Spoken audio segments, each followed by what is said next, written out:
हम लोग अवॉइड कर सकते हैं, किस पर इस पर रोकथाम कर सकते हैं, शिक्षा में, स्वास्थ्य में और विभिन्न विभागों में जो कार्यरत योजना है उसका एकीकरण करके कैसे हमारे बाल श्रम उन्मूलन अभियान को चलाया जाए, इसके संबंध में एक विस्तृत नीति राज्य सरकार ने स्वीकृत की है। जल संसाधन विभाग द्वारा पटना मुख्य नहर के बाएं से सोन सुरक्षा तटबंध पर बैदराबाद एवं राष्ट्रीय राजमार्ग 139 से पालीगंज वितरणी के शीर्ष नियामक तक एवं पालीगंज वितरणी के सेवा पथ पर पालीगंज शीर्ष नियामक के कोरियम मोड़ तक कालीकृत सड़क का निर्माण किया जाएगा। इसके अंतर्गत 100 करोड़ रुपए की प्रशासनिक स्वीकृति दी गई है। पथ निर्माण बेनीपुर अंतर्गत कुशेश्वर स्थान NH 56 से फुलतोड़ा घाट पथ 00 से 20.80 किलोमीटर लंबाई पथ का प्रशासनिक स्वीकृति दी गई है। इसके अंतर्गत कुल पुनरीक्षित जो प्रशासनिक स्वीकृति है अब यह 381 करोड़ 22 लाख रुपए होगी। विभिन्न औद्योगिक क्षेत्र का निर्माण के लिए भूमि का अधिग्रहण किया जा रहा है, जैसे कि आपको उद्योग के ब्रीफिंग में कहा गया। बिहार में औद्योगिक क्षेत्र के विस्तार हेतु भोजपुर आरा जिला अंतर्गत अंचल तरारी में औद्योगिक क्षेत्र निर्माण किया जाएगा। इसके अंतर्गत 249 एकड़ भूमि अधिग्रहित की जाएगी और इसके अंतर्गत 52 करोड़ 62,22,910 रुपए व्यय होंगे। शेखपुरा जिला अंतर्गत उद्योग क्षेत्र स्थापित होगा। यह शेखपुरा जिला अंतर्गत अंचल चेवड़ा मौजा हंसापुर में औद्योगिक क्षेत्र का स्थापना होगा और इसके अंतर्गत कुल भूमि 250 एकड़ अधिग्रहित होगी और रुपए 42 करोड़ 16,30,233 रुपए इसमें व्यय होंगे। शिवहर जिला अंतर्गत भी अब औद्योगिक क्षेत्र का निर्माण किया जाएगा। इसके अंतर्गत 270 एकड़ भूमि इसमें अधिग्रहित होगी और 1,27,27,12,000 रुपए इसमें व्यय होंगे। दरभंगा जिले अंतर्गत भी ये औद्योगिक क्षेत्र का निर्माण किया जाएगा, जिसके अंतर्गत 385 एकड़ भूमि आधारभूत संरचना विकास प्राधिकार के माध्यम से अधिग्रहित होगा। इसमें 3,76 करोड़ 7,79,329 करोड़ व्यय होंगे। पटना पूर्णिया एक्सप्रेसवे के समीप पूर्णिया जिला अंतर्गत अंचल के नगर के मौजा बिठनौली में ये औद्योगिक क्षेत्र निर्माण किया जाएगा। इसके अंतर्गत 279 एकड़ भूमि का अधिग्रहण किया जाएगा और इसमें 66 करोड़ 91,91,318 रुपए व्यय होंगे। आपको जानकारी दी गई थी कि पटना जिला अंतर्गत अंचल फतुहा में मल्टी मॉडल लॉजिस्टिक पार्क परियोजना के सटे भूभाग में गिफ्ट सामान औद्योगिक गिफ्ट जो सिटी आप सुनते होंगे उसके समान रूप से एक औद्योगिक परियोजना के अधीन फिनटेक सिटी विकसित किया जाएगा। ये मौजा जैतिया में होगा और इसके अंतर्गत 408 करोड़ 81,03,500 रुपए इसमें व्यय होंगे।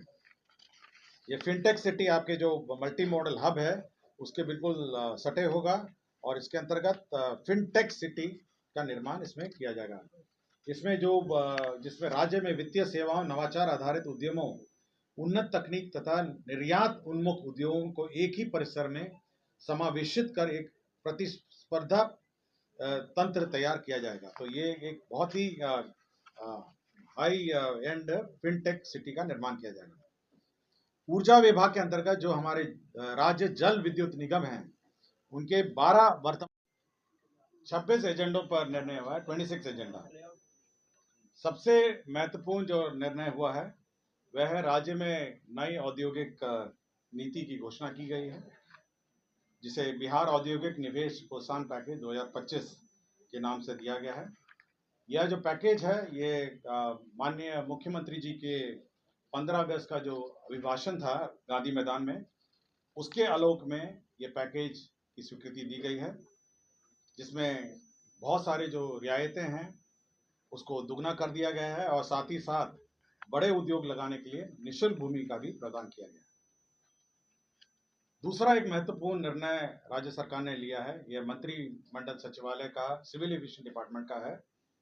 इसमें बिहार राज्य से अंतर्राष्ट्रीय उड़ान को प्रोत्साहन करने के लिए BGF राशि की घोषणा की गई है।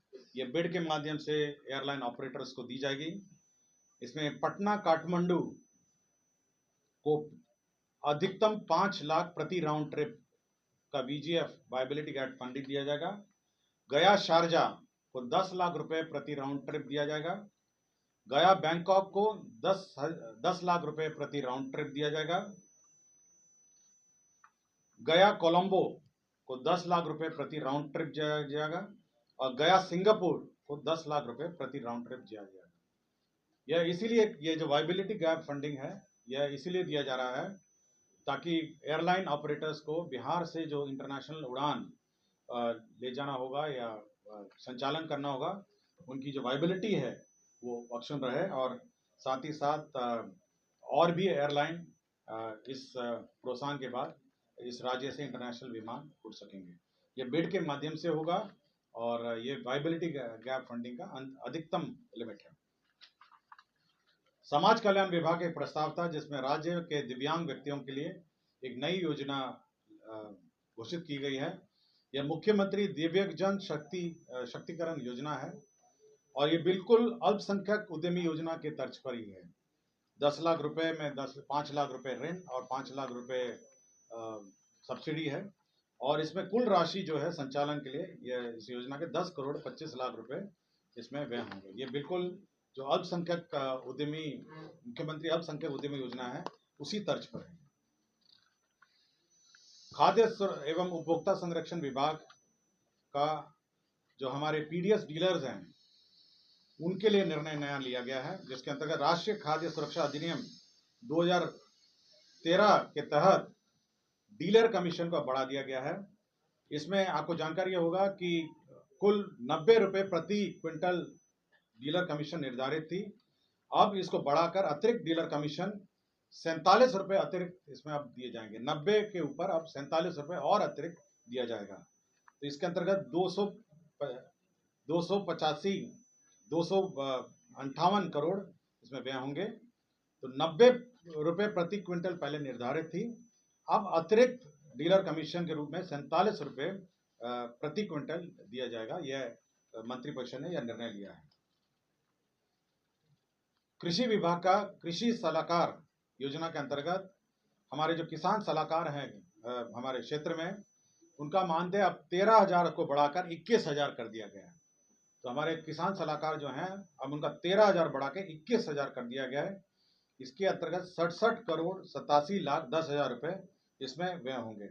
आपको जानकारी होगा इस योजना के अंतर्गत 38 जिलों में राज्य में किसान सलाहकार का स्वीकृत बल 8,463 है, जिसके विरुद्ध अभी वर्तमान में 7,047 लोग कार्यरत हैं, 7,047।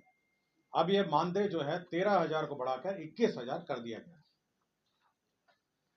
बाल एवं किशोर श्रम उन्मूलन, हमारे जो बाल श्रम है उसके उन्मूलन के संबंध में एक नई पॉलिसी रणनीति आई है जिसे राज्य रणनीति एवं कार्य योजना 2025 कहा गया है। इसमें जो हमारे बाल श्रम है पुनरीक्षित प्राकलन किया गया है, जिसमें तेजपुरा, डेहरी, सिफा, बलिदाद, परमा, मथौली, राजापुर, अमेठी एवं डेहरी स्केप, ये इनका पुनरीक्षित प्राकलन बनाया गया है जिसमें 166 करोड़ 81 लाख और 3 परियोजनाओं को बंद कर दिया गया है जिसमें बरबल, रामपुर और नटवार। विधि विभाग का न्याय मंडल समस्तीपुर का अंतर्गत अनुमंडलीय व्यवहार न्यायालय रोसडा में 15 कोर्ट भवन, एमिनिटी भवन और हाजत भवन का निर्माण किया जाएगा। स्वास्थ्य विभाग में जो महावीर आयुर्वेदिक संस्था है पावापुरी, हमारा जो मेडिकल कॉलेज है उसमें जो आर्बिट्रेशन अवार्ड है उसके तहत एक मुश्त 150 करोड़ रुपए का प्रावधान सहित कुल राशि 7 अरब 46 करोड़ 64 लाख का पुनरीक्षित प्राकलन, उस परियोजना का पुनरीक्षित प्राकलन स्वीकृत किया गया। आपको याद होगा पिछली बार वैशाली जिला अंतर्गत जो स्तूपा है उसके निकट में एक 5 सितारा होटल PPP मॉडल में निर्माण का रिजॉर्ट का प्रस्ताव था, उसमें आंशिक संशोधन किया गया है। अब वो 5 एकड़ भूमि में बनेगा और होटल या रिजॉर्ट का उसमें ऑप्शन है। होटल या रिजॉर्ट है 5 एकड़ की भूमि में, पिछली बार 10 एकड़ का था उसको घटा के 5 कर दिया गया। पिछली बार केवल रिजॉर्ट था, अब ये होटल कम या रिजॉर्ट है। गृह विभाग में ERSS मिर साइट कमांड कंट्रोल सेंटर में 132 पदों का स्वीकृत हुआ है। मौजा बांका जिला अंतर्गत अंचल कटोरिया में यह सिपाही प्रशिक्षण केंद्र के लिए भूमि का स्थानांतरण हुआ है। सारण जिला अंतर्गत अंचल जलालपुर मौजा बंगरा में ये मत्स्य एवं पशु संसाधन विभाग को शिक्षा विभाग की भूमि का स्थानांतरण हुआ है 15.5 एकड़। इसमें डेयरी प्रोजेक्ट प्लांट लगाया जाएगा। पटना जिला अंतर्गत फुलवारी अंचल में मौजा जगनपुरा में मेट्रो रेल कॉरपोरेशन को सशुल्क जमीन का स्थानांतरण हुआ है। और गया जिला अंतर्गत अंचल नगर गया के मौजा दुर्बे में खेल मैदान के लिए खेल विभाग को भूमि का स्थानांतरण हुआ है। राजस्व एवं भूमि सुधार विभाग में जो डेटा एंट्री ऑपरेटर हैं उनको उनकी सेवा प्राप्त करने के लिए CSC e governance services India limited को नामांकन पे यह कार्य दिया गया है। और आनंद अभिषेक, ये सामान्य प्रशासन विभाग है, परीक्षमान असैनिक न्यायाधीश कनिया कोटि, इनको डिस्चार्ज फ्रॉम सर्विस किया गया है। तो कुल 26 एजेंडों पे आज निर्णय हुआ है। धन्यवाद। किसी को कुछ पूछना हो? सर जैसे वो एयर मार्क जैसे बता दिया जाए कितना से एक बार फिर ले एयर मार्क वाला लेकिन ले, अरे कैबिनेट का अपना गया। देखिए, इसमें जो है इंटरनेशनल रूट को प्रमोट करने के लिए 5 रूट अभी आइडेंटिफाई किए हैं। इसमें है पटना काठमांडू, इसमें न्यूनतम यात्री संख्या है 150 और एक राउंड आने और जाने का जो ट्रिप है वो 5 लाख रुपए दिए जाएंगे, 5 लाख रुपए। गया शारजाह आने जाने का राउंड ट्रिप है। गया शारजाह है, इसमें 10 लाख रुपए प्रति राउंड ट्रिप है।